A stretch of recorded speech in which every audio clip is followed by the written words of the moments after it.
The weather app on his phone said it had been raining in London for 3 days straight, a miserable gray drizzle that soaked into everything.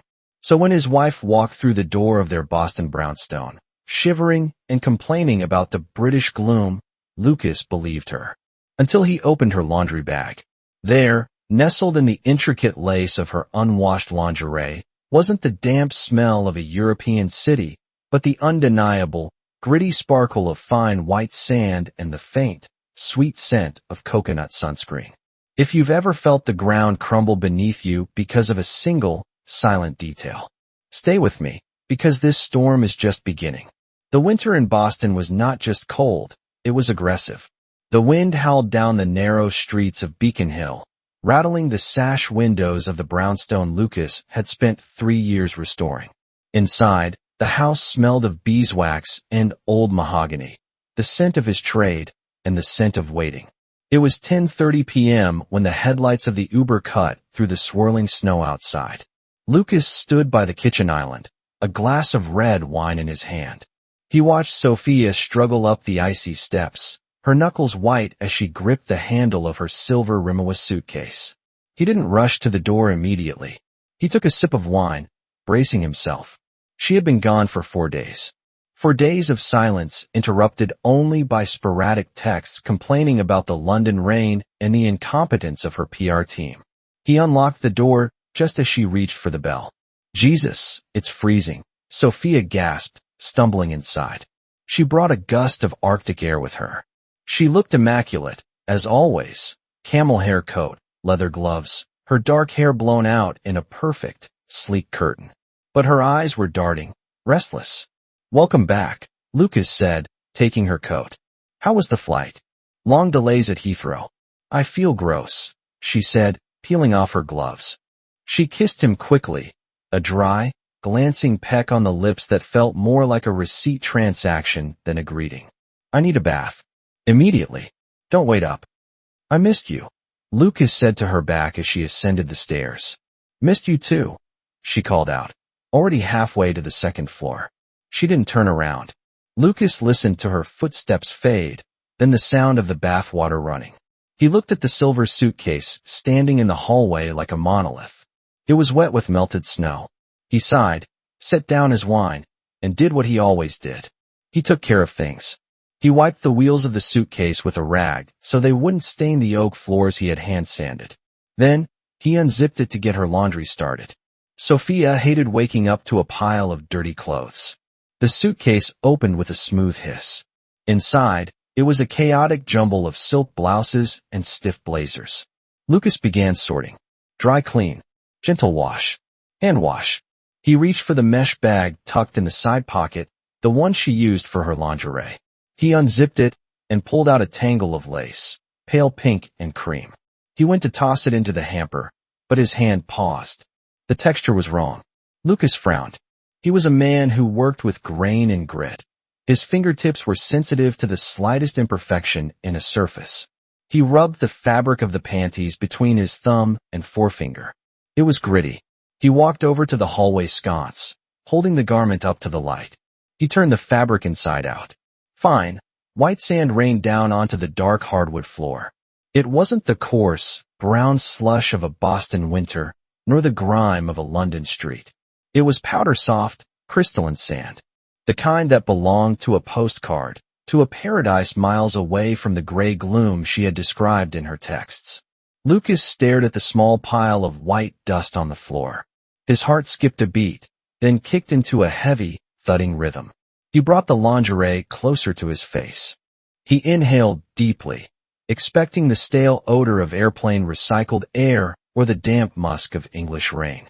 Instead, he was hit with a scent that made his stomach turn over. Coconut. Sweet, synthetic coconut tanning oil. And beneath that, the sharp, salty tang of the ocean. It was the smell of summer. Lucas looked up at the ceiling. The water was still running upstairs. He could picture her lying in the tub, washing away the salt, washing away the sand, scrubbing off a timeline that didn't exist. "It's been pouring all week," she had texted him yesterday. "I haven't seen the sun in 3 days." Lucas looked down at the sand glistening on his floor. He crouched down, touched his finger to the white grains, and rubbed them. They were real. They were here. He carefully put the underwear back into the mesh bag, exactly how he had found it. He zipped the suitcase back up, leaving it slightly askew, just as she had left it. He stood up, brushed the sand from his fingertips onto his jeans, and walked to the bottom of the stairs.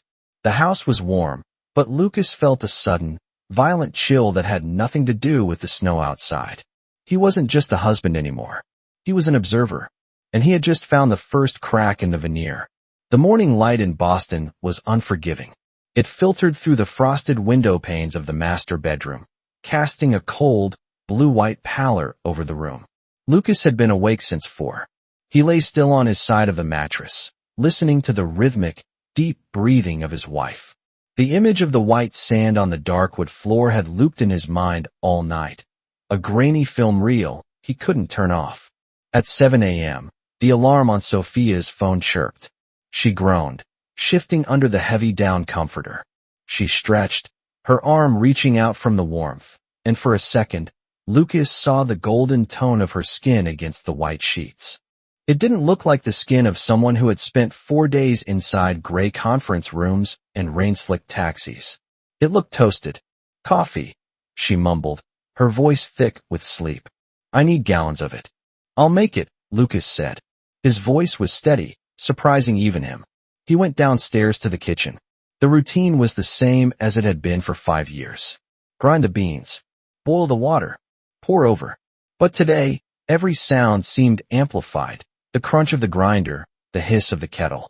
He felt like an actor on a set, performing the role of the devoted husband while the script had been secretly rewritten. When he returned upstairs with 2 mugs, Sophia was sitting at the vanity table, wrapped in a towel.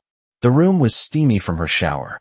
She was applying lotion to her legs, her movements brisk and efficient. My skin is a disaster, she said, looking at her reflection in the mirror. London water is so hard. It just dries you out completely. Lucas set the mug down on the marble coaster. He watched her stand up and drop the towel to get dressed. She turned her back to him to reach for her bra, a nude, practical thing, different from the lace he had held the night before. That was when he saw it. It was faint, but to a man who spent his life looking for imperfections in wood grain, it was as loud as a scream. Across her shoulder blades, cutting through the smooth, golden-brown expanse of her back, were 2 thin, pale strips of skin. Strap marks. Bikini strap marks. Lucas felt a cold numbness spread through his chest. You didn't get tan lines in London in February. You didn't get tan lines from boardroom fluorescent lights. You got them from lying face down on a beach towel under an equatorial sun. He took a step closer, compelled by a morbid curiosity to verify the damage. He reached out and lightly brushed his fingertips against her shoulder, right over the pale line.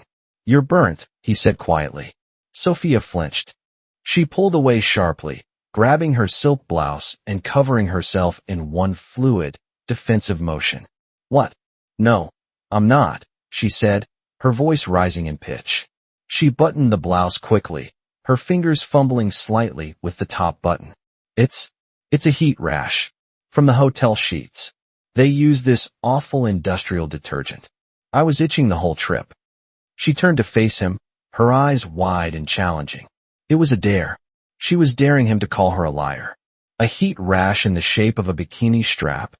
Lucas asked. He didn't say it with anger. He said it with the detached curiosity of a carpenter inspecting a warped board. Sophia laughed, a brittle, sharp sound. Don't be ridiculous, Lucas. It's just irritation. God, why are you staring at me like that? I just got back. I'm exhausted. I have a million emails to answer, and you're analyzing my skin conditions? She picked up her coffee mug and took a long sip, using the porcelain as a shield. I have to go. I have a debrief with the team at 9. She moved past him, leaving a trail of expensive perfume in her wake. It was a floral scent, heavy enough to cover the coconut oil, but Lucas knew it was just a top coat. A varnish over rot. He watched her walk to the closet and pull out her long wool coat. She looked perfect. Professional. Untouchable. Will you be home for dinner? He asked. Maybe late, she said, not looking at him. We have a lot of damage control to do. The client is furious about the leak. Right, Lucas said. The client. Sophia paused at the bedroom door. For a second, her hand lingered on the frame, and her shoulders tensed. She sensed something shifted in the air, a frequency that was off, but she chose to ignore it. She chose to believe her own performance. See you later, she said, and then she was gone. Lucas stood alone in the bedroom. He walked over to the window and watched her get into her car. The windshield was frosted over, and she had to wait for the defroster to kick in. He looked at the unmade bed.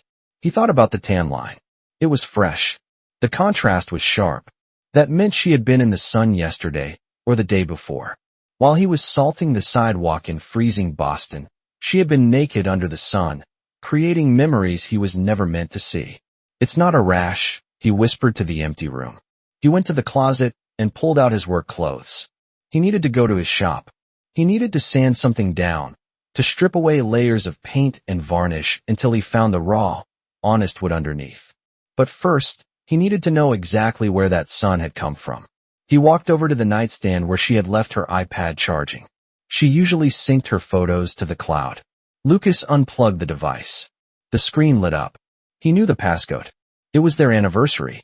Or at least, it used to be. He typed in 0612. The screen shook. Incorrect passcode.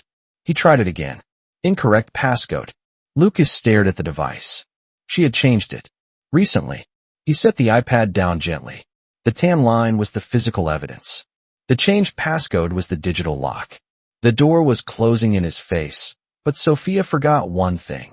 Lucas was a man who knew how to dismantle things without breaking them. Lucas didn't go to the workshop immediately. Instead, he sat at the heavy oak dining table, his laptop open in front of him, the screen glowing white in the dim morning light of the kitchen. The house was silent, save for the hum of the refrigerator and the distant sound of a snowplow scraping against the asphalt outside. He picked up his phone and opened the message thread with Sophia.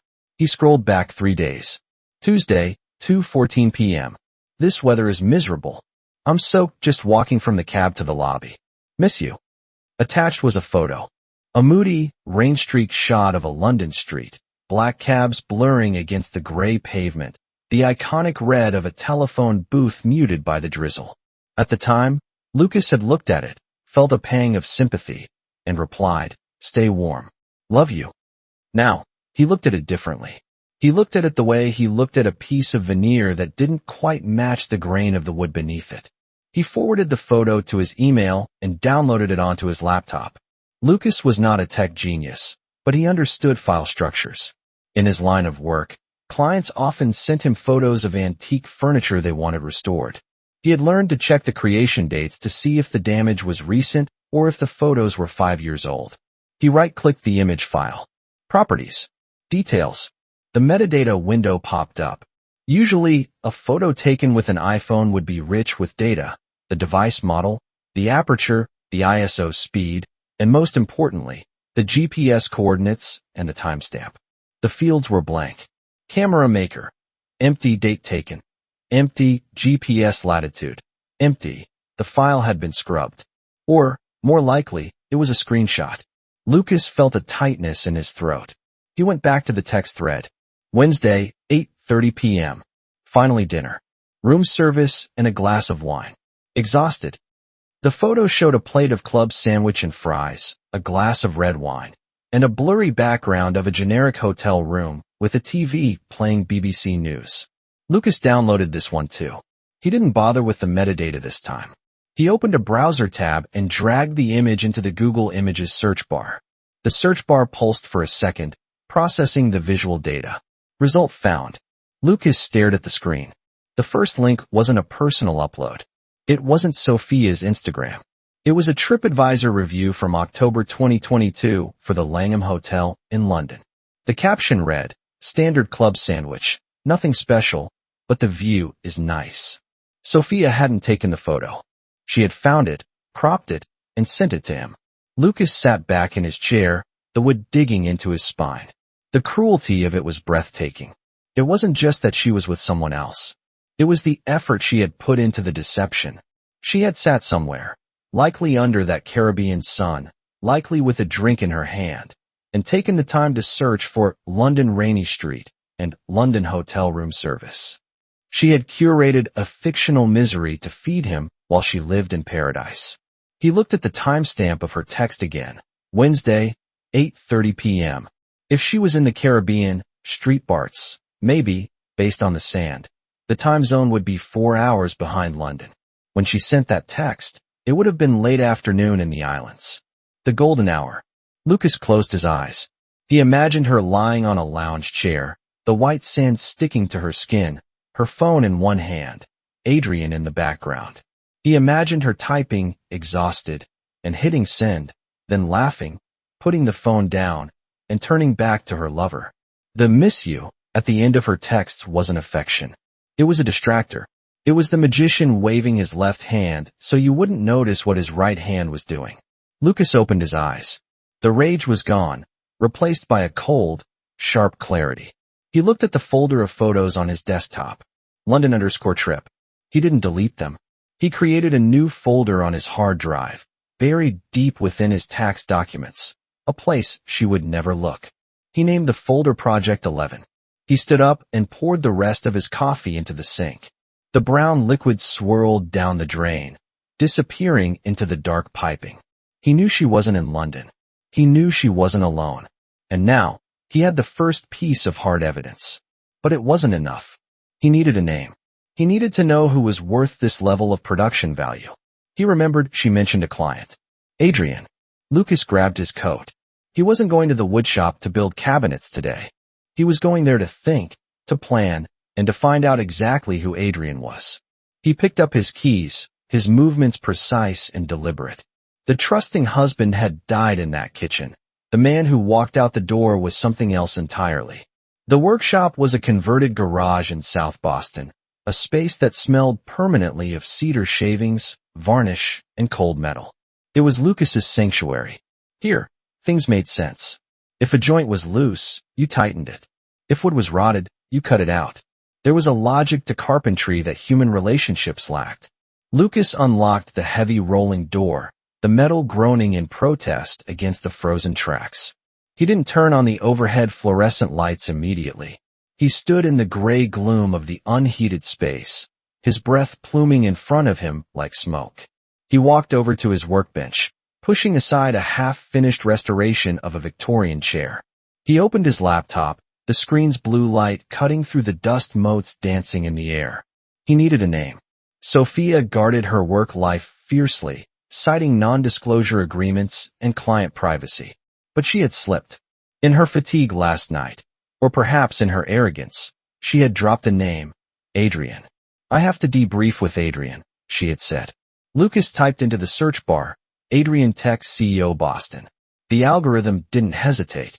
The first result filled the screen. Adrian Vance, founder of Nebulon Systems. Net worth, $2 billion. Lucas stared at the face on the screen.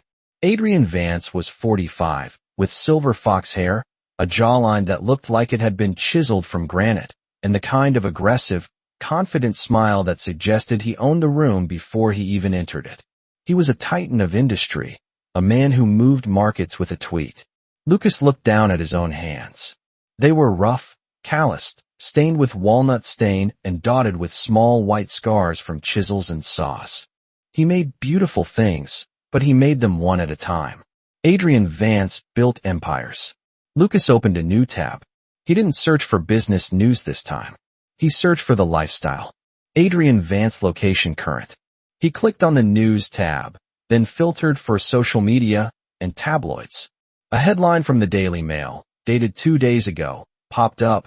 Tech mogul Adrian Vance escapes the winter chill on superyacht the Leviathan in St. Bart's. Lucas felt the blood drain from his face. St. Bart's. The article featured a series of high-resolution paparazzi photos taken with long-range lenses. Lucas clicked through them, his heart hammering against his ribs like a trapped bird. Photo 1. The yacht itself, a floating palace of chrome and glass, anchored in turquoise water, so clear it looked like glass. Photo 2. Adrian Vance on the deck, wearing linen trousers and sunglasses, holding a tumbler of amber liquid. He looked relaxed, golden-tanned, a king in his element. Photo 3.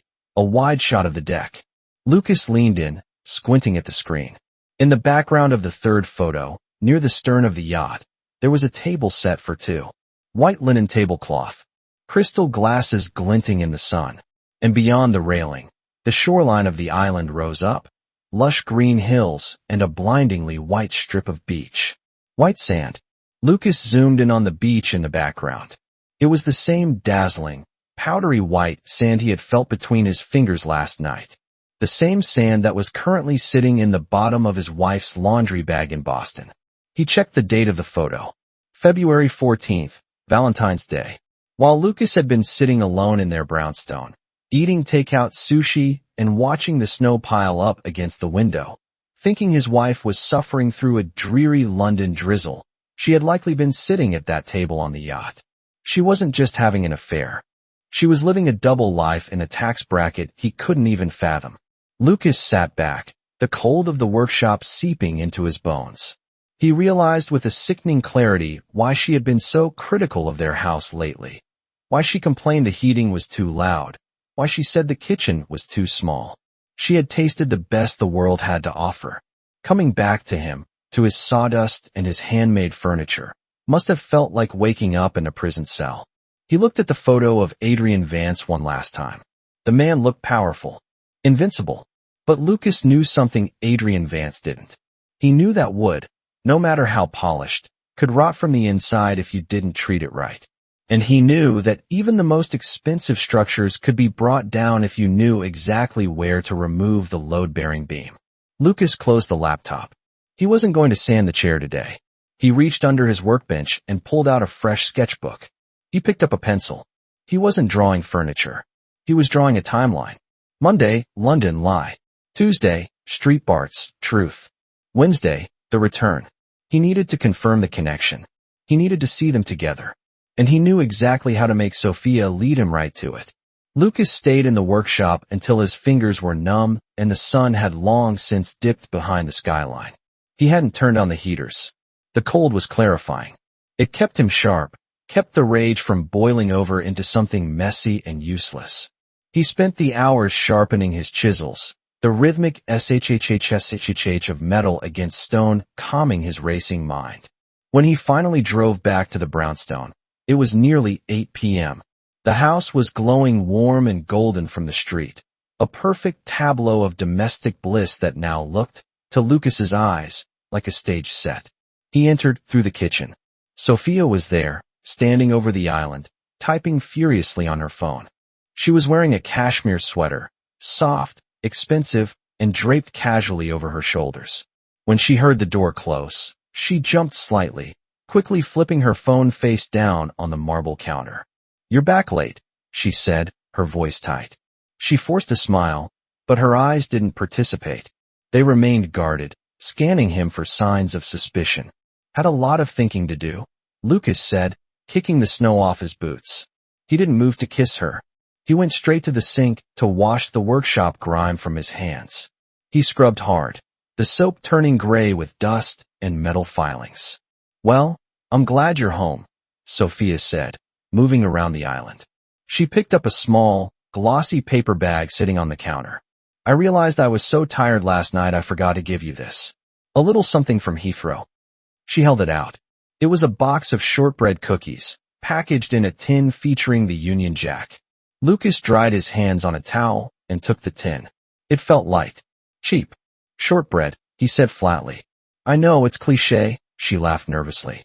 "But I didn't have much time for shopping between meetings. And the duty-free shop was right at my gate." Lucas looked at the tin. He turned it over. Imported by World Foods, NJ. It was the kind of generic gift you could buy at any international terminal or even at a high-end grocery store in Boston. It was a prop. A lazy, insulting prop designed to shut him up. "Thanks," he said, setting the tin down on the counter with a metallic clatter. "How was the debrief with the client?" "With Adrian?" He said the name carefully, tasting it. He watched her reaction. Sophia didn't flinch, but her posture stiffened imperceptibly. She reached for her wine glass. "Oh, you know. Intense. He's demanding. Wants everything done yesterday. We have to rework the entire press strategy by Monday." "He sounds powerful," Lucas said, leaning against the counter, crossing his arms. Does he treat you well? Sophia took a sip of wine, her eyes focusing on the liquid swirling in the glass. He respects my work, Lucas. That's what matters. He pays the bills. Right. The bills. Lucas looked around their kitchen. The Viking stove, the Sub-Zero fridge, the imported tile backsplash. He had installed the cabinets himself, but her salary, her Adrian money, had paid for the appliances. He suddenly felt like a guest in his own home, a squatter living on the charity of a billionaire who was sleeping with his wife. Is everything okay? Sophia asked, frowning. You're acting strange. You've been staring at me all evening. Just admiring, Lucas lied. You look rested. For someone who had such a stressful trip. I told you, it's the adrenaline, she said quickly. Look, I'm going to head up to bed early. I have a headache. Go ahead, Lucas said. I'll be up in a bit. He watched her leave the kitchen, her phone clutched tightly in her hand like a lifeline. Once she was gone, Lucas didn't move. He stared at the tin of shortbread. He imagined her in the airport, maybe in St. Martin or Antigua, rushing to find a connecting flight, realizing she needed a cover story, grabbing the most British-looking thing she could find in the international terminal. He picked up the tin and walked over to the trash compactor. He opened the drawer and dropped the unopened box inside. He pressed the button. The machine groaned and crunched, crushing the metal tin into a flat, unrecognizable disc. Lucas listened to the sound of destruction with a grim satisfaction. He wasn't going to eat her lies anymore. He walked over to the drawer where he kept his architectural graph paper. He sat down at the island and clicked his pen. He began to write. Not a timeline this time, but a script. Question 1, the landmarks. Question 2, the food. Question 3, the hotel. He knew she was lying. Now, he needed to make her dance. He needed to ask her questions that had specific, verifiable answers. Questions that would force her to construct a reality she hadn't visited. He would feed her enough rope, yard by yard, until she tripped over it. He looked up at the ceiling, towards the master bedroom. He could almost hear the soft tap-tap-tap of her thumbs on the screen, sending goodnight messages to a man on a yacht. Sleep well, Sophia, he whispered. You're going to need it. The following evening, the kitchen smelled of rosemary and searing steak. Lucas stood at the stove, watching the butter foam in the cast-iron skillet. He was cooking with a precision that bordered on surgical. Every chop of the garlic had been measured. Every turn of the meat was timed. It was a way to channel the kinetic energy of his rage into something productive. Sophia sat at the island behind him, scrolling through her iPad.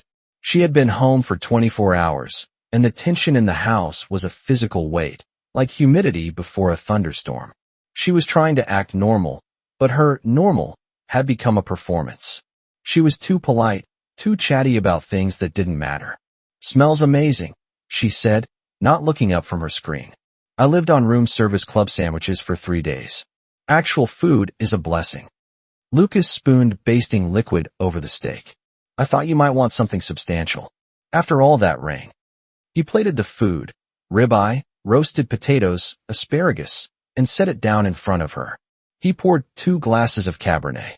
He sat down opposite her, watching her pick up her knife and fork. So, Lucas started, his voice casual, conversational. I was looking at some old photos today. From our trip to London 4 years ago. Remember? Sophia paused, a piece of steak halfway to her mouth. A flicker of caution crossed her eyes, but she smiled. Of course. That feels like a lifetime ago. I was thinking about that little Italian place we found in Soho Polpetto. You remember? The one with the red velvet curtains and the amazing crab linguine. Sophia nodded, chewing slowly. God, yes. That place was adorable. Did you get a chance to go back?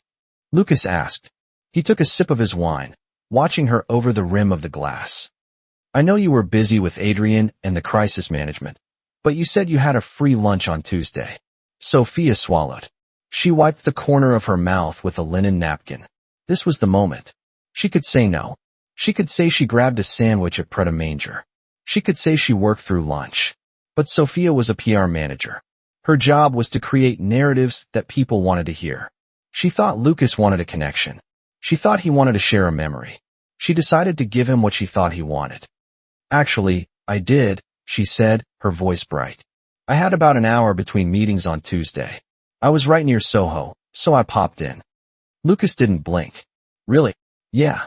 Sophia continued, gaining confidence. It was exactly the same. Same waiter, I think. I had the linguine again. It was a little saltier than I remembered, but still good. It was nice to escape the rain for a bit. The place was packed, as usual.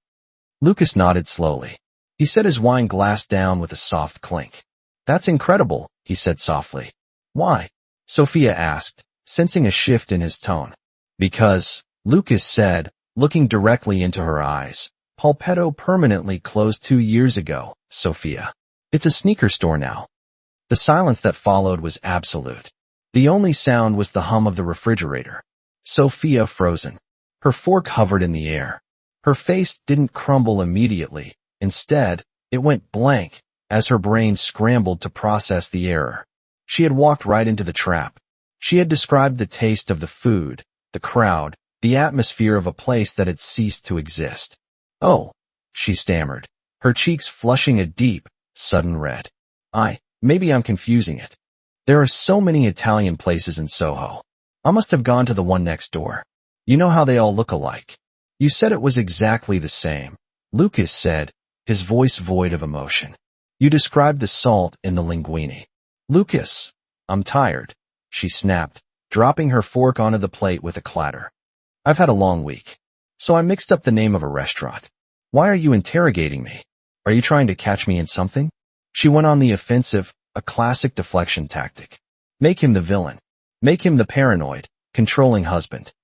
I'm not interrogating you, Lucas said calmly. I'm just listening to you describe a lunch you didn't have, in a city you weren't in. What is that supposed to mean? Her voice rose an octave, sharp and defensive. Lucas looked at her, really looked at her. He saw the faint tan line on her shoulder peeking out from her boat neck sweater. He saw the panic fluttering in her pupils. He saw a stranger. It means, Lucas said, standing up and picking up his plate, that the steak is getting cold. Eat your dinner, Sophia. He walked over to the sink and scraped his untouched meal into the garbage disposal. He didn't scream. He didn't throw the wine. He simply turned his back on her. Behind him, Sophia sat in stunned silence. She didn't touch her food again. She knew she had slipped. She just didn't know how far she had fallen. Lucas stood at the sink, washing his plate. The water ran hot over his hands. He had confirmed the lie. She was capable of looking him in the eye and inventing a reality that didn't exist, detailing it with sensory memories, salter than I remembered, just to keep him pacified. If she could lie about pasta, she could lie about Adrian. She could lie about love. He turned off the water. He needed to see the car. He needed to find the burner phone he suspected was there. Because now that he knew she was a liar, he needed to know exactly how she communicated with the truth. The dinner plates had been cleared, but the silence remained, heavy and suffocating. Sophia had retreated upstairs immediately after the meal, claiming a migraine, the universal shield for the guilty. Lucas had stayed in the kitchen, listening to the floorboards creak above him until they stopped. She was in bed. Safe. Or so she thought. At 11 p.m., Lucas turned off the kitchen lights. Instead of heading upstairs, he opened the door to the attached garage. The air inside was frigid. The concrete floor radiated a damp chill that seeped through his socks. Sophia's car, a pristine white Range Rover, sat in the darkness like a sleeping beast. It was her pride and joy, a status symbol that she kept meticulously clean. Lucas walked around to the passenger side. He wasn't sure what he was looking for, but he knew Sophia. She was organized, but she was also arrogant. She believed she was smarter than him, and arrogance always left crumbs. He opened the passenger door. The interior light flickered on, illuminating the beige leather seats. It smelled of her, leather conditioner, and that lingering, cloying coconut scent from the London trip. He started with the glove compartment. Nothing. Insurance papers, the manual, a spare pair of sunglasses, a packet of mints. He checked the center console. Charging cables, a bottle of hand sanitizer, a receipt for a car wash dated the morning she left. He moved to the back seat. He lifted the floor mats. Nothing. Lucas sat in the driver's seat, gripping the steering wheel. He closed his eyes, trying to think like her. If she was driving and talking to him, where would she put the phone if she needed to hide it quickly? Not in her purse. Too risky if Lucas asked for her keys. Not in the glove box. Too far to reach. It had to be accessible, yet invisible. He looked down at the gap between the center console and the passenger seat. It was a dark, narrow abyss where loose change and French fries usually went to die. Lucas reached his hand into the tight space, his fingers brushing against the metal track of the seat. He felt dust. He felt the cold metal of a dropped pen. And then, his fingertips grazed something smooth and rectangular. It wasn't metal. It was plastic. Cheap, hard plastic. He pinched the edge of the object and pulled it out. It was a phone. Not a smartphone. Not an iPhone with a glass screen. It was a basic, prepaid burner phone. A black rectangle with a small, low-resolution screen and a physical keypad. The kind used by drug dealers and people who didn't want to be found. Lucas held it in his palm. It felt light, almost like a toy. He pressed the power button on the side. The screen lit up with a harsh blue glow. 11:15 p.m. Battery, 82%. No passcode. Of course. Why lock a phone that isn't supposed to exist? Lucas navigated to the menu. The interface was clunky, a relic of a decade ago. He went to the contacts. There was only one entry. Hey, just a letter. No last name. No email. Lucas backed out and went to messages. The inbox was full. Hundreds of texts. A digital archive of a relationship that had been flourishing while his marriage was withering. He opened the most recent thread. Sent yesterday, 10:42 p.m. Sophia, he's unpacking now. I feel sick. I miss the water. I miss your hands. Received today, 6:15 a.m. Patience, darling. This is just the intermission. We'll be back on the Leviathan soon enough. Handle him. Handle him. Lucas stared at the pixelated text. He wasn't a husband to them. He was an obstacle. A logistics problem to be managed, like a delayed shipment or a PR crisis. He felt a surge of bile rise in his throat. The A was undeniably Adrian. The mention of the Leviathan, the yacht from the photos, sealed it. He scrolled up. There were photos. Grainy, low-quality MMS messages. Sophia in a bikini he had never seen. Adrian holding a lobster. The two of them clinking glasses against the sunset. Lucas wanted to smash the phone against the garage floor. He wanted to march upstairs, wake her up, and shove the glowing screen in her face. But he stopped. If he destroyed the phone, he destroyed the channel. If he confronted her now, she would cry, she would blame the stress, she would gaslight him, or worse, she would leave with half his assets before he was ready. Handle him. Lucas took a deep breath, the cold air stinging his lungs. He carefully wiped his fingerprints off the plastic casing with the hem of his shirt. He slid the phone back into the gap between the seat and the console, pushing it deep enough to be hidden but accessible enough for her to reach. He stepped out of the car and closed the door softly, making sure the latch clicked without echoing through the house. He wasn't going to handle this like a victim. He was going to handle it like a director. She wanted a performance? He would give her the performance of a lifetime. He walked back into the house, locking the garage door behind him. He went to the kitchen calendar hanging on the wall. Next Saturday was circled in red. Dinner with team. Lucas picked up a pen and added a note next to it. Menu, Caribbean. He capped the pen.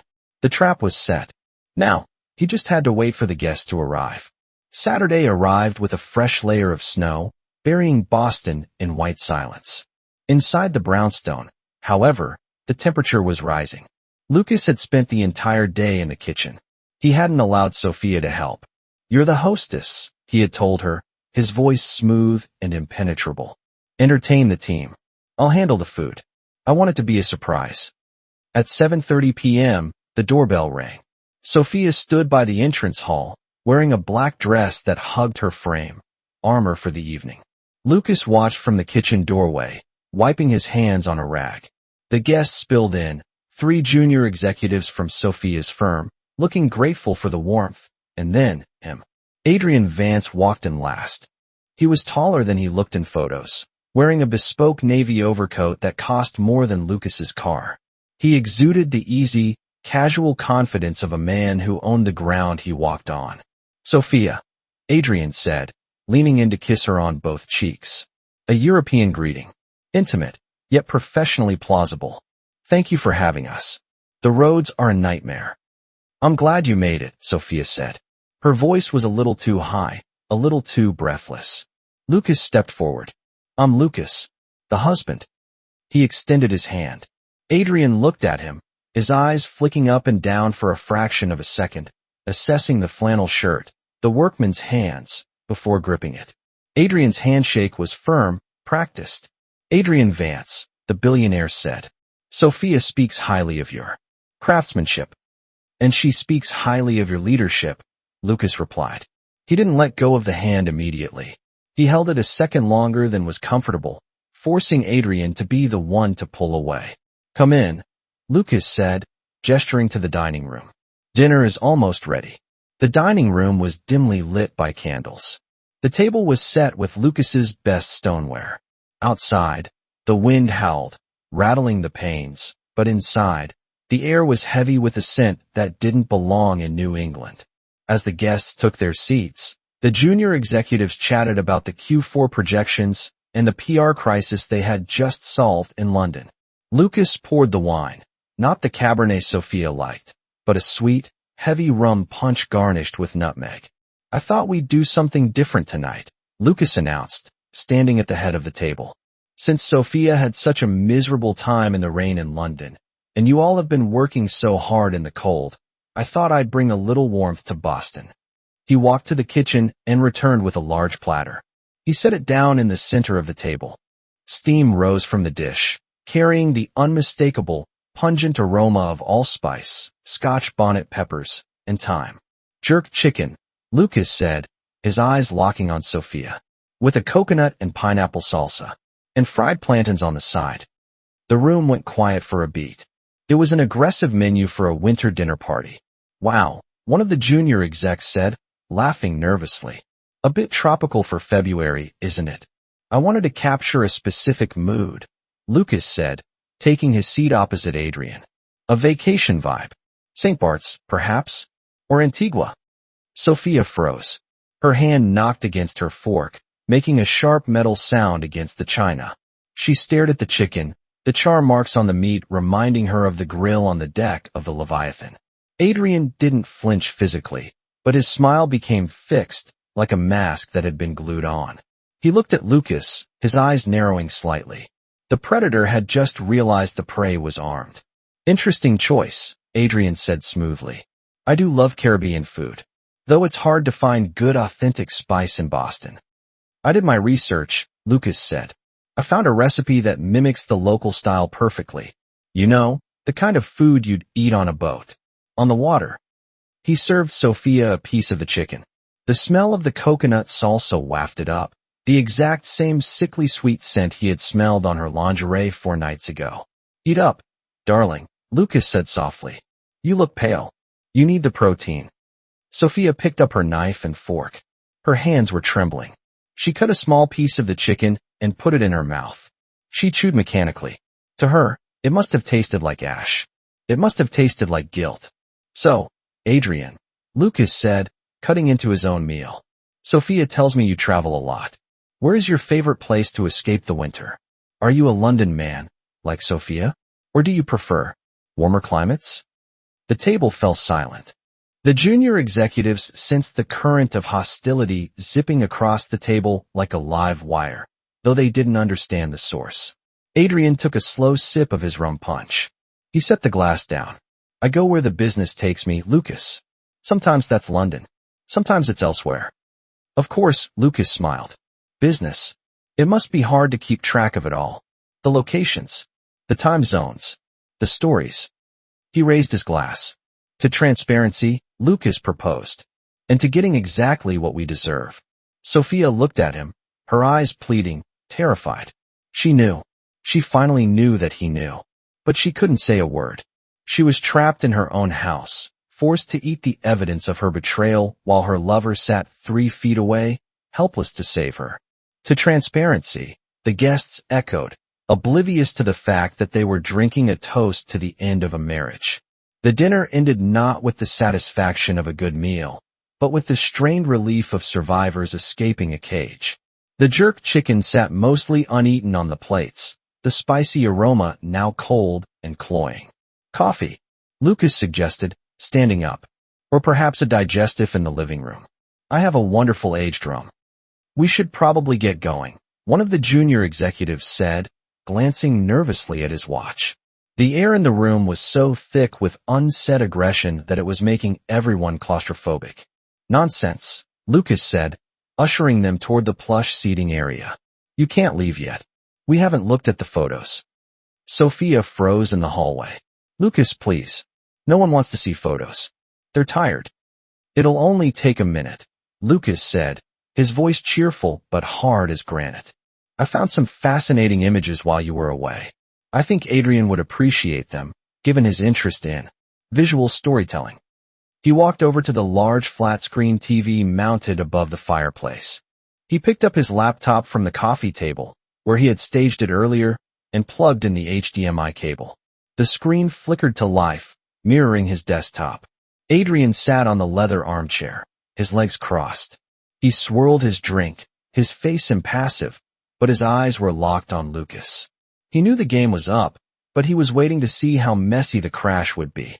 So, Lucas began, standing by the TV like a professor giving a lecture. Sophia sent me this on Tuesday afternoon. He clicked a key. The image filled the 65-inch screen.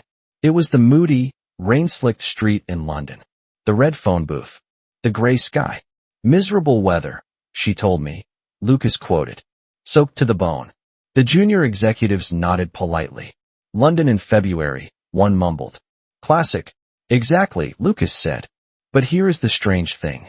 He clicked the key again. A new image appeared. It was a screenshot of the metadata properties of the previous photo.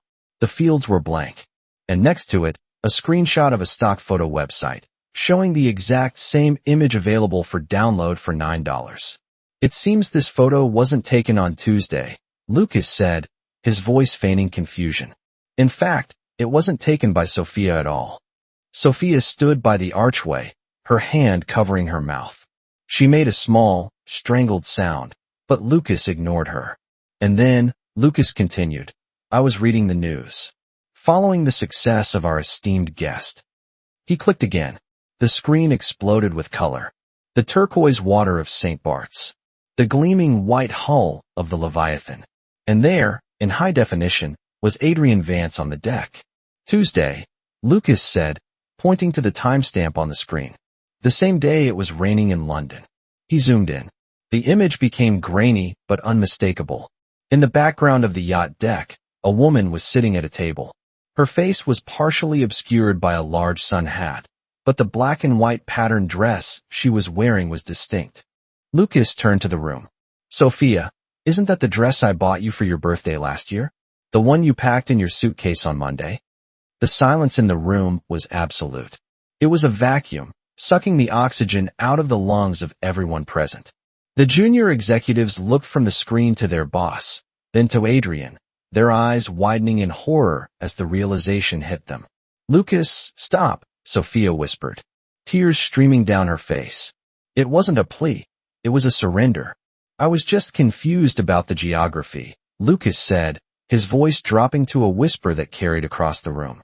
I found white sand in your underwear, Sophia. I smelled coconut oil on your skin.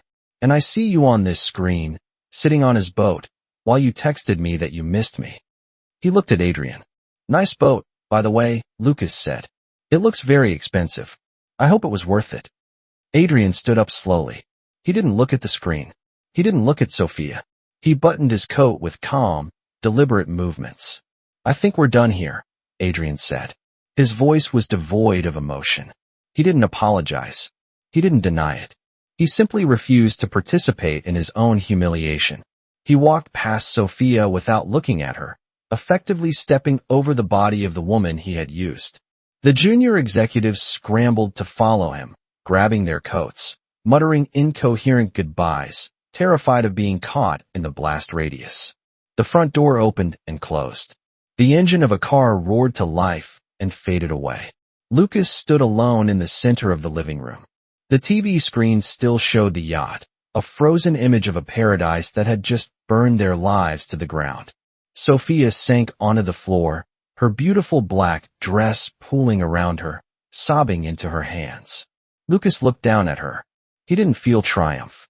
He didn't feel joy. He just felt the immense, heavy exhaustion of a man who had finished a very difficult job. "You can turn it off now," Sophia choked out. "I can," Lucas said.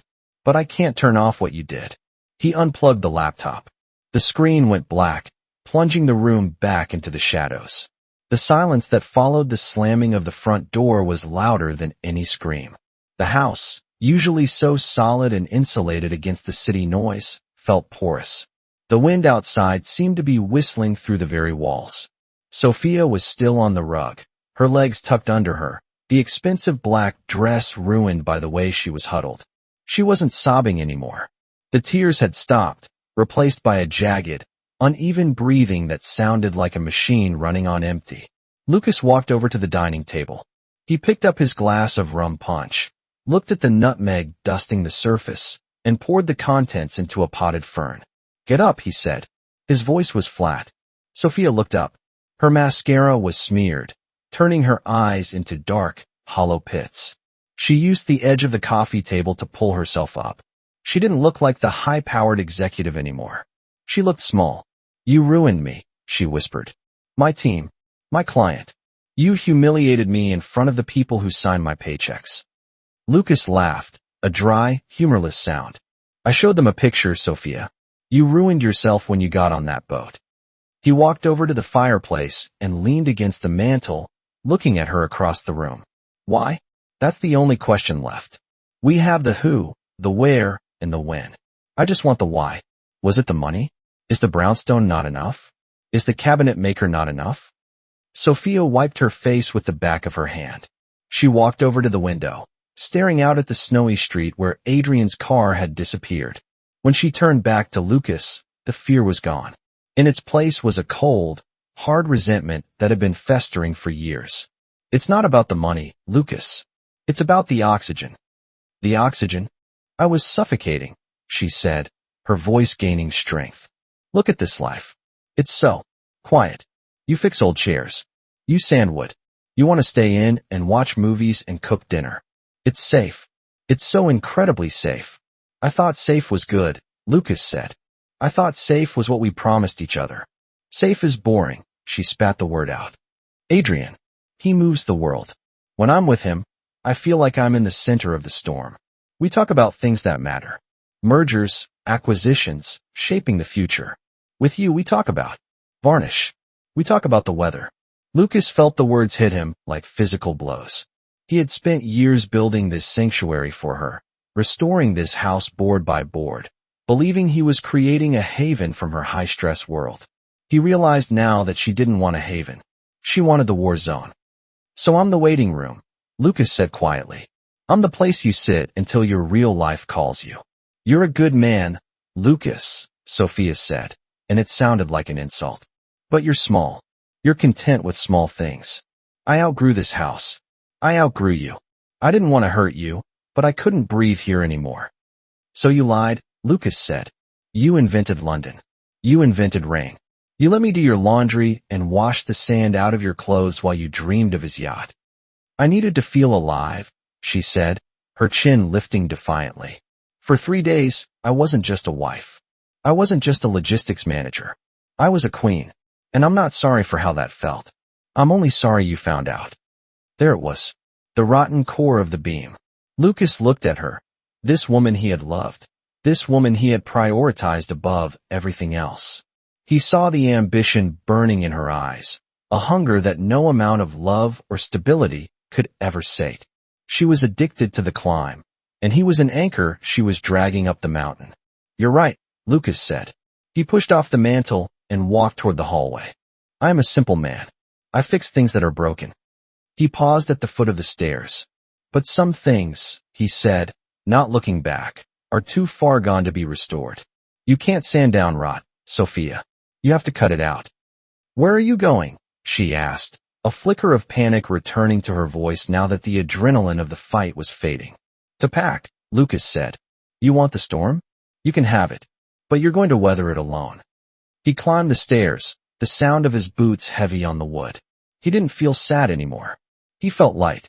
The burden of trying to be enough for someone who wanted everything had finally been lifted. The suitcase was easy. Clothes were just fabric. They didn't hold memories, only shape. Lucas packed them in 10 minutes. The real work was downstairs, in the mudroom where he kept his travel kit for on-site restorations. He moved through the house like a ghost haunting his own creation. He walked down the staircase he had stripped and stained by hand, his fingers trailing lightly over the banister. He remembered the week he had spent sanding the curve of the newel post, thinking about how his children might one day slide down it. Now, the wood felt cold. It was just timber, dead cells of a tree that had been cut down long ago. Sophia was sitting on the sofa in the living room. She hadn't moved. She was holding a glass of wine, staring at the blank TV screen as if waiting for the yacht to reappear. When she heard Lucas coming down with his bags, she flinched, but she didn't turn around. Lucas bypassed the living room and went to the garage door. He didn't take the car. The SUV was in her name. The lease was paid by her salary. He wouldn't take anything that had been touched by Adrian Vance's money. He opened the garage and grabbed his heavy canvas tool bag. It was weighted with his chisels, his Japanese pole saw, his block plane, and his sharpening stones. These were the things that defined him. They were honest. They did exactly what he asked them to do, provided he treated them with respect. He walked back into the hallway to put on his coat. "You're really leaving tonight?" Sophia asked. Her voice was brittle, cracking under the strain of the silence. "In a blizzard?" "The roads are clear enough," Lucas said, buttoning his heavy wool coat. "I called a cab. It's 2 minutes away." Sophia finally stood up. She walked to the edge of the hallway, hugging her arms around herself. She looked around the immaculate foyer, the crown molding, the restored wainscoting, the custom console table. "But the house," she said, her voice trembling. "You did everything here. Every shelf, every floorboard. You're just going to walk away from it?" Lucas looked at the walls. He saw the hours he had poured into them.